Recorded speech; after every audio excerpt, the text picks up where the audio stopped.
കൊച്ചി തീരത്തിനടുത്ത് അറബിക്കടലിൽ അപകടത്തിൽപ്പെട്ട ലൈബീരിയൻ ചരക്ക് കപ്പൽ മുങ്ങി. കപ്പലിന്റെ ക്യാപ്റ്റനെ ഉൾപ്പെടെ 3 നാവികരെയും പുറത്തെത്തിച്ചു. ഇന്ത്യൻ നാവികസേനയും കോസ്റ്റ് ഗാർഡും ചേർന്നായിരുന്നു രക്ഷാപ്രവർത്തനം നടത്തിയത്.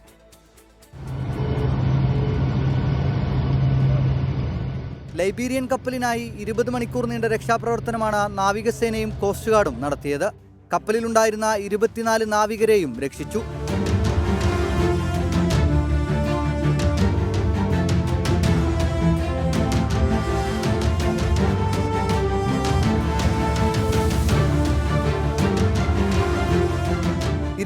ഡിഗ്രി ചെരിഞ്ഞ കപ്പൽ പൂർവ്വസ്ഥിതിയിലാക്കാൻ ശ്രമം നടന്നുവെങ്കിലും രാവിലെ 7:30 MC എൽസ 3 കടലിൽ പൂർണ്ണമായും മുങ്ങിത്താന്നു.